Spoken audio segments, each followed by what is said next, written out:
Professor Hong ദോങ്ജിനെ അവരുടെ ഓഫീസിലേക്ക് വിളിപ്പിച്ചിട്ടുള്ളതാണ് പിന്നീട് കാണിക്കുന്നത്. ദോങ്ജിൻ സബ്മിറ്റ് ചെയ്തിട്ടുള്ള റിപ്പോർട്ട്സ് ഒക്കെ നോക്കിക്കൊണ്ടിരിക്കുന്ന പ്രൊഫസർ അവനോട് ഇരിക്കാൻ പറഞ്ഞ്, നീ എന്തിനാ ഇത്ര കഷ്ടപ്പെടുന്നത്? സാധാരണഗതിയിൽ ഫസ്റ്റ് ഇയറിൽ പഠിക്കുന്ന ഒരു കുട്ടി കുറച്ച് ലോ ലെവലിലായിരിക്കും എപ്പോഴും ഉണ്ടാവുക. പ്രത്യേകിച്ച് മിലിറ്ററി സർവീസ് ഒക്കെ കഴിഞ്ഞ് വരികയാണെങ്കിൽ എല്ലാവരും ബ്ലാങ്ക് ആയിട്ടുണ്ടാവും എന്നാണ് എല്ലാവരും പറയാറുള്ളത്. പക്ഷേ നീ എന്തിനാ ആവശ്യമില്ലാതെ പഠിച്ച് കഷ്ടപ്പെടുന്നത് എന്നൊക്കെ പ്രൊഫസർ ചോദിക്കുമ്പോൾ, അതെന്താ, അത് ഓക്കെ അല്ലേ, മോശമായിട്ടുള്ള കാര്യമാണോ എന്ന് ചോദിക്കുകയാണ് അവൻ. നീ ഒരു വിദ്യാർത്ഥിയായ സ്ഥിതിക്ക് അത് തെറ്റായ കാര്യമൊന്നുമല്ല. പക്ഷെ എനിക്കതിഷ്ടമല്ല. നിങ്ങളൊക്കെ ആദ്യമൊക്കെ ഇങ്ങനെ കഷ്ടപ്പെട്ട് പഠിക്കും, പിന്നെ എല്ലാം ഇട്ടിട്ട് പോകും. അതുകൊണ്ടാണ് എനിക്കിഷ്ടമല്ല എന്ന് പറയുന്നത് എന്ന് പറയുന്നുണ്ട് പ്രൊഫസർ. ഞാൻ പാതി വഴിക്ക് എല്ലാം ഇട്ടിട്ടൊന്നും പോവില്ല. ഞാൻ സീരിയസ് ആയിട്ട് തന്നെയാണ് ഈ സബ്ജക്റ്റ് പഠിക്കാൻ വന്നിട്ടുള്ളത് എന്ന് പറയുകയാണ് ദോങ്ജിൻ അപ്പോൾ. അവൻ്റെ ആ ഒരു മറുപടി പ്രൊഫസർക്ക് ഇഷ്ടാവുന്നുണ്ട്. ഓക്കെ, അപ്പോൾ ഒരു ചോദ്യം കൂടെ. ഈ റിപ്പോർട്ടിൽ വിവരിച്ചിട്ടുള്ള വിച്ച് ഒരു ഫിക്ഷണൽ ക്യാരക്ടറാണോ എന്ന് ചോദിക്കുമ്പോൾ, അല്ല, ശരിക്കും വിച്ചാണെന്ന് തെറ്റിദ്ധരിക്കപ്പെട്ട ഒരാളുണ്ട്. എനിക്ക് ആ തെറ്റിദ്ധാരണ മാറ്റിയെടുക്കണം എന്ന് മറുപടി പറയുകയാണ് അവൻ. നീ അന്ന് സെൽഫ് ഇൻട്രൊഡക്ഷനിൽ പറഞ്ഞ പോലെ ജീവിതത്തിന്റെ വെല്ലുവിളിയുമായി ബന്ധപ്പെട്ട എന്തെങ്കിലും ആണോ ഇത് എന്ന് പ്രൊഫസർ ചോദിക്കുമ്പോൾ, അതെ എന്ന് മറുപടി പറയുന്നുണ്ട് അവൻ. ഗ്രാമത്തിൽ നടന്നിട്ടുള്ള അപകടങ്ങൾക്കും മരണങ്ങൾക്കും ആരുമായി ബന്ധമില്ലെന്ന് സ്റ്റാറ്റിസ്റ്റിക്സ് യൂസ് ചെയ്ത് തെളിയിക്കുക എന്ന ഐഡിയ കൊള്ളാം, എനിക്കിഷ്ടപ്പെട്ടു എന്ന് ടീച്ചർ പറയുമ്പോൾ, പക്ഷേ ഇനി ഇതുകൊണ്ട് ഉപയോഗമില്ല, ഞാൻ വൈകിപ്പോയി എന്ന് മറുപടി പറയുകയാണ് ദോങ്ജിൻ. അല്ലെങ്കിലും ഇതുകൊണ്ട് ഒരു പ്രയോജനവുമില്ല എന്ന് പറഞ്ഞ് ആ റിപ്പോർട്ട് കയ്യിലെടുത്ത്, ഇതിലാകെ തെറ്റുകളാണുള്ളത് എന്ന് പറയുകയാണ് പ്രൊഫസർ.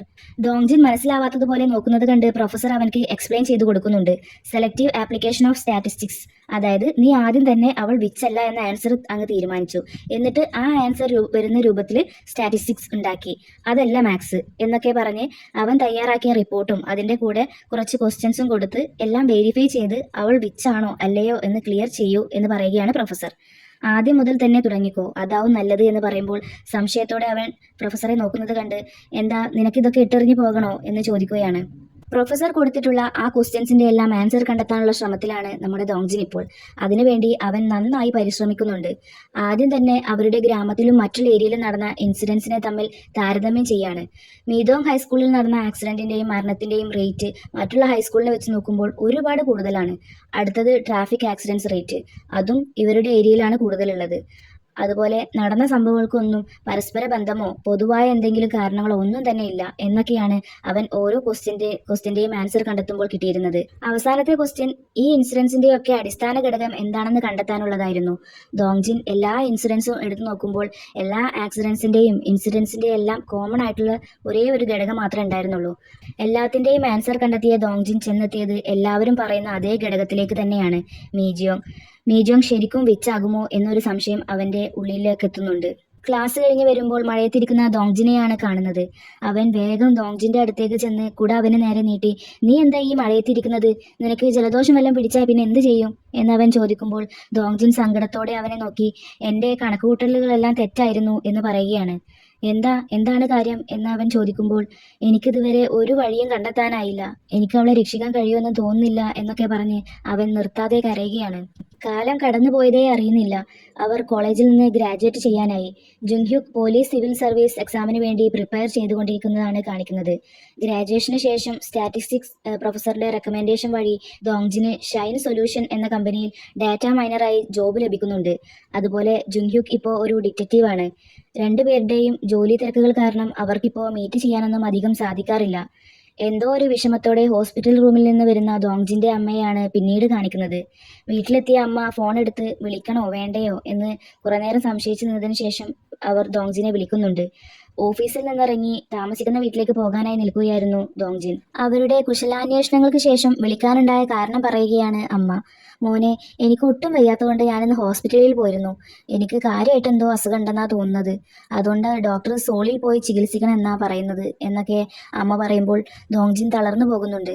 എന്നാലും ധൈര്യം കൈവിടാതെ അമ്മയെ സമാധാനിപ്പിക്കാനായി, നിങ്ങൾ പേടിക്കേണ്ട, സീരിയസ് ആയിട്ടൊന്നും ഉണ്ടാവില്ല, ഞാൻ അങ്ങോട്ട് വരണോ എന്നൊക്കെ ചോദിക്കുന്നുണ്ട്. സോളിലെ ഒരു ഹോസ്പിറ്റലിൽ അമ്മയെ അഡ്മിറ്റ് ആക്കി ട്രീറ്റ്മെന്റ് ഒക്കെ സ്റ്റാർട്ട് ചെയ്തിട്ടുണ്ട്. ദോങ്ജിൻ വർക്ക് കഴിഞ്ഞ് അമ്മയെ കാണാൻ ഹോസ്പിറ്റലിലേക്ക് വന്നിരിക്കുകയാണ്. തലയിലെ മുടിയെല്ലാം പോയത് കാരണം അമ്മ വിഗൊക്കെ യൂസ് ചെയ്തിട്ടുണ്ട്. ഗാമിനെ കണ്ടതും, ഞാൻ പറഞ്ഞ സാധനം കൊണ്ടുവന്നു എന്ന് ചോദിക്കുമ്പോൾ, അത് ഭദ്രമായി എൻ്റെ ബാഗിലുണ്ട് എന്ന് പറയുന്നുണ്ട് അവൻ. അങ്ങനെ അവർ റൂമിൽ നിന്നിറങ്ങി പുറത്തു പോയിരുന്ന് ദോങ്ജിൻ കൊണ്ടുവന്നിട്ടുള്ള ബിയർ കഴിക്കുകയാണ്. ഇത് കുടിക്കുമ്പോൾ ഞാൻ ഒന്നുകൂടെ പ്രായം കുറഞ്ഞ ഒരു ഫീലാണ് എനിക്ക് തോന്നുന്നത് എന്ന് അമ്മ പറയുമ്പോൾ, അമ്മക്ക് വേറെ എന്തെങ്കിലും ആഗ്രഹമുണ്ടോ? എന്താണെങ്കിലും പറഞ്ഞോ, ഞാൻ സാധിപ്പിച്ചു തരാം എന്ന് പറയുന്നുണ്ട് അവൻ. എനിക്കിപ്പോൾ ഒരു വേൾഡ് ട്രിപ്പ് പോകണം, അതാണ് എൻ്റെ ആഗ്രഹം എന്ന് അമ്മ പറയുമ്പോൾ, എത്രയും പെട്ടെന്ന് നിങ്ങളുടെ ഈ അസുഖം മാറട്ടെ, എന്നിട്ട് നമുക്ക് വേൾഡ് ട്രിപ്പ് മാത്രമല്ല സ്പേസ് ട്രിപ്പ് തന്നെ പോവാം എന്ന് പറയുന്നുണ്ട് അവൻ. അതിനൊക്കെ കുറേ ക്യാഷ് ആവും എന്ന് അമ്മ കളിയായി പറയുമ്പോൾ, അമ്മക്ക് അറിയുമോയെന്ന് എനിക്കറിയില്ല, പക്ഷേ അമ്മയുടെ ഈ മോനിപ്പോൾ ഒരുപാട് പണം ഉണ്ടാക്കുന്നുണ്ട് എന്ന് അവനും ചിരിച്ചുകൊണ്ട് പറയുന്നുണ്ട്. കുറച്ചപ്പുറത്തായിട്ടുള്ള ഒരു ക്രോസിലേക്ക് നോക്കി അമ്മ ഒരു നെടുവീർപ്പിട്ട്, ആയ കാലത്ത് പള്ളിയിലൊക്കെ ഇടയ്ക്കൊന്ന് പോകണമായിരുന്നു. ഇപ്പം എനിക്ക് ഒരുപാട് കുറ്റബോധം തോന്നുന്നുണ്ട്.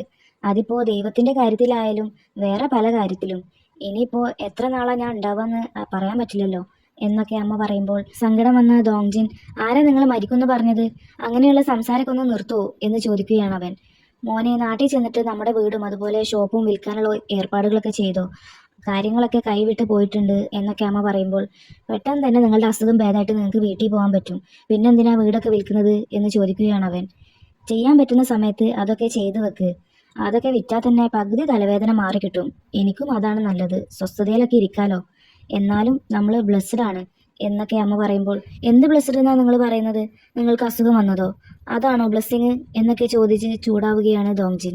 എന്നാലും കുറച്ച് സമയമെങ്കിലും നമ്മളുടെ അടുത്തുണ്ടല്ലോ, എനിക്ക് അത്രയും നാൾ നിന്റെ കൂടെ സ്പെൻഡ് ചെയ്യാലോ.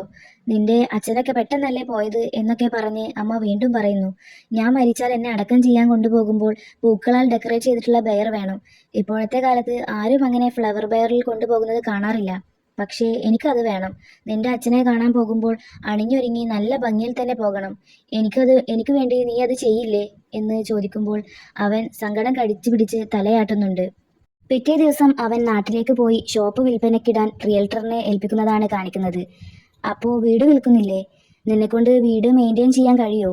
അതിവിടെ വെറുതെ ഇട്ടിട്ട് എന്തിനാ എന്നൊക്കെ അയാൾ ചോദിക്കുന്നുണ്ടെങ്കിലും വീട് വിൽക്കുന്നില്ല എന്ന് തന്നെ അവൻ മറുപടി പറയുന്നുണ്ട്.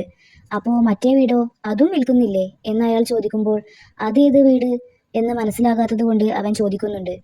അപ്പോൾ അമ്മ നിന്നോടൊന്നും പറഞ്ഞിട്ടില്ലേ? ആ വിച്ച് എന്നൊക്കെ പറഞ്ഞിട്ടുണ്ടായിരുന്ന കുട്ടിയില്ലേ, അവരുടെ വീട് വിൽപ്പനയ്ക്കിട്ടിട്ട് ആരും വാങ്ങിക്കാത്തത് കണ്ട് നിന്റെ അമ്മ വാങ്ങിച്ചിട്ടുണ്ടായിരുന്നല്ലോ. അതാ ഞാൻ പറഞ്ഞത് നിന്റെ അമ്മ നല്ലൊരു മനസ്സിനുടമയാണെന്ന് എന്നൊക്കെ പറയുകയാണ് അയാൾ. ദോങ്ജിന്റെ അമ്മക്ക് ദിനം പ്രതി രോഗം മൂർച്ഛിച്ചു വരുന്നുണ്ടായിരുന്നു.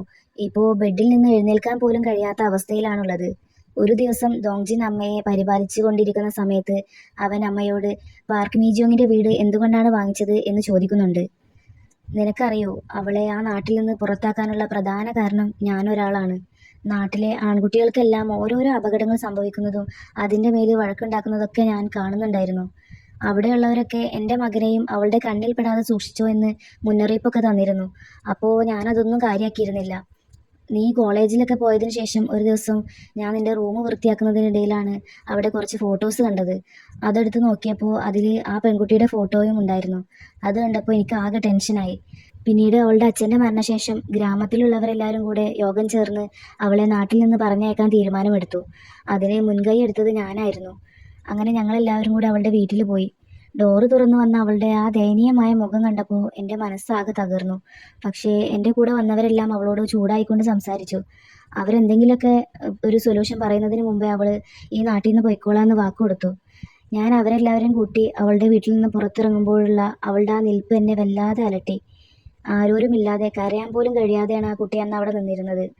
അന്ന് രാത്രി ഞാൻ ഷോപ്പൊക്കെ ക്ലോസ് ചെയ്ത് തിരിച്ചു വരുന്ന വഴിക്ക് അവൾ പെട്ടിയൊക്കെ എടുത്ത് പോകുന്നത് കണ്ട് വണ്ടി നിർത്തി എവിടേക്കാ പോകുന്നത് എന്ന് ചോദിച്ചപ്പോൾ ബസ് സ്റ്റാൻഡിലേക്കാണെന്ന് പറഞ്ഞു അവൾ. ഞാൻ കൊണ്ടാക്കി തരാമെന്ന് പറഞ്ഞിട്ട് എത്ര പറഞ്ഞിട്ട് അവൾ കേട്ടിട്ടുണ്ടായിരുന്നില്ല. ഞാൻ നടന്നു പോയിക്കോളാൻ തന്നെ പറഞ്ഞിട്ടുണ്ടായിരുന്നത്. പക്ഷേ നിർബന്ധിച്ചപ്പോൾ അവൾ വണ്ടിയിൽ കയറി. പോകുന്ന വഴിക്ക് ഞാൻ അവളോട് അറിയുന്നവരോ ബന്ധുക്കൾ ആരെങ്കിലുമൊക്കെ ഉണ്ടോ എന്ന് ചോദിച്ചപ്പോൾ ഇല്ലാന്നാ പറഞ്ഞത്. താമസിക്കാൻ വല്ല സ്ഥലം ഏതെങ്കിലും കണ്ടെത്തിയിട്ടുണ്ടോ എന്ന് ചോദിച്ചപ്പോഴും ഇല്ലാന്ന് തന്നെ അവൾ മറുപടി പറഞ്ഞത്. ഞങ്ങൾ അങ്ങനെ പോകുന്ന സമയത്ത് അവളുടെ കൂടെ നിന്ന് ഹെൽപ്പ് ചെയ്തതിന് നന്ദിയും പിന്നെ അവൾ കാരണം എല്ലാവർക്കും ബുദ്ധിമുട്ടുകൾ വന്നതിന് സോറിയും പറഞ്ഞിരുന്നു അവൾ. നിന്നെപ്പോലെ തന്നെ നിന്റെ പ്രായം മാത്രമുള്ള ഒരു കുട്ടിയായിരുന്നു അവളും. എന്നിട്ടും ആ നാട്ടിൽ നിന്ന് പറഞ്ഞേക്കാനുള്ള തിടുക്കത്തിൽ ഞാൻ അവളെ ബസ് സ്റ്റാൻഡിൽ കൊണ്ടാക്കി എന്നൊക്കെ അമ്മ വളരെ വിഷമത്തോടെ പറയുമ്പോൾ, അതുകൊണ്ടാണോ നിങ്ങൾ മീജോങ്ങിന്റെ വീട് വാങ്ങിച്ചത് എന്ന് ചോദിക്കുകയാണ് ദോങ്ജിൻ. ആ വീട് വിൽക്കാനിട്ടിട്ട് കുറച്ച് നാളായിട്ടും ആരും വാങ്ങിക്കുന്നുണ്ടായിരുന്നില്ല. ആ വീട് വാങ്ങിക്കുകയാണെങ്കിൽ കോൺട്രാക്ട് സൈൻ ചെയ്യാൻ വരുമ്പോഴെങ്കിലും അവളെ കാണാനാവുന്ന ഞാൻ വിചാരിച്ചിരുന്നത്. അവളോട് മാപ്പ് പറയണം, പിന്നെ അവളോട് തിരിച്ചു വരാനും ആവശ്യപ്പെടണം എന്നൊക്കെയാണ് ഞാൻ വിചാരിച്ചിരുന്നത്. പക്ഷേ അവൾ വന്നില്ല. നമ്മുടെ ജീവിതത്തിൽ ചിലപ്പോൾ ആളുകൾ പരസ്പരം കണ്ടുമുട്ടുന്നത് തന്നെ വിചിത്രമാണ്. അതുകൊണ്ട് തന്നെ എന്നെങ്കിലും ഒരിക്കൽ അവളെ വീണ്ടും കണ്ടുമുട്ടുമെന്ന് ഞാൻ പ്രതീക്ഷിച്ചിരുന്നു. നമ്മൾ കാണേണ്ട ആളുകളാണെങ്കിൽ തീർച്ചയായും അവരെ വീണ്ടും കാണുക തന്നെ ചെയ്യും. മോനെ, നീ അവളെ എന്നെങ്കിലും കണ്ടുമുട്ടുകയാണെങ്കിൽ എനിക്ക് വേണ്ടി അവളോട് മാപ്പ് അപേക്ഷിക്കാൻ മറക്കരുത് എന്നൊക്കെ പറയുകയാണ് അമ്മ. ദോങ്ജിൻ കരഞ്ഞുകൊണ്ട് ചെയ്യാമെന്ന് വാക്കു കൊടുക്കുന്നുണ്ട്. കൂടെ എല്ലാം തുറന്നു പറഞ്ഞതിന് നന്ദിയും. അന്നത്തെ ആ രാത്രിയും അവളെ അവസാനമായിട്ട് കാണാനാവുന്നത് എന്ന് എനിക്കറിയില്ലായിരുന്നു എന്നൊക്കെ പറയുകയാണ് അമ്മ. പിന്നെ നീ വീട്ടിൽ വന്ന സമയത്ത് അവൾ വിച്ചല്ല എന്ന് പറഞ്ഞപ്പോൾ എനിക്ക് നല്ല ആശ്വാസമായി. എൻ്റെ മോൻ കണക്കിലൂടെ കാൽക്കുലേറ്റ് ചെയ്ത് അവളെ വിച്ചല്ല എന്ന് തെളിയിച്ചത് കണ്ടപ്പോൾ എനിക്ക് സമാധാനമായി എന്നും കൂടെ പറയുന്നുണ്ട് അമ്മ. ഫ്ലാഷ് ബാക്കിലൂടെ കാണിക്കുന്നത് അമ്മ അവളുടെ വീട്ടിലേക്ക് പോയി നോക്കുമ്പോൾ നടുമുറ്റത്താകെ പേപ്പർ പരന്നു കിടക്കുന്നത് കണ്ട് അതെല്ലാം എടുത്തു നോക്കുകയാണ്. പിന്നെ അവിടെ ഒരു കവറിൽ നിന്ന് ഇതിന് റിലേറ്റഡ് ആയിട്ടുള്ള ബുക്കുകളും ഇരിക്കുന്നത് കാണുന്നുണ്ട്.